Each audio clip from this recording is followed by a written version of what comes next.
வணக்கம் நிக்கிதா. நிச்சயமாக தீபாவளி பண்டிகை வரும் நிலையில் ரயில் நிலையத்திற்கு போலீசார் பயணிகள் உடைமைகளை தீவிரமாக பரிசோதித்து வருகின்றனர்.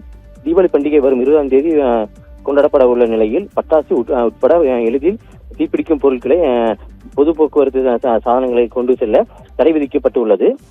அதை மட்டுமின்றி தீபாவளி பண்டிகையொட்டி வெளிமாவட்டம் மற்றும் வெளி மாநிலக்காரர்கள் விடுமுறையொட்டி சொந்த ஊர்களுக்கு செல்வதற்கு முன்பதிவு செய்யாமல் ரயில்களில் ஏறுவதற்கும் தடுக்கும் விதமாகவும் ரயில் காவல்துறையினர் சோதனையில் ஈடுபட்டு வருகின்றனர்.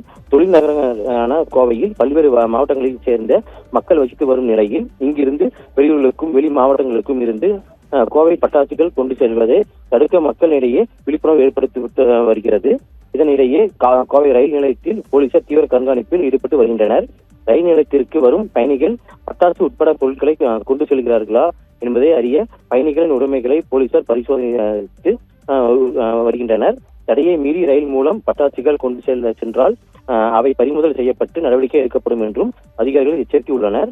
அதேபோல் யாரேனும் முன்பதிவு செய்யாமல் ரயிலில் ஏறுவதற்கு தடுக்கும் விதமாகவும் பயணி சீட்டு உரிய பயணிகளிடம் உள்ளதா என்பதும் குறித்தும் சோதனையில் ஈடுபட்டு வருகின்றனர். நிக்கிதா.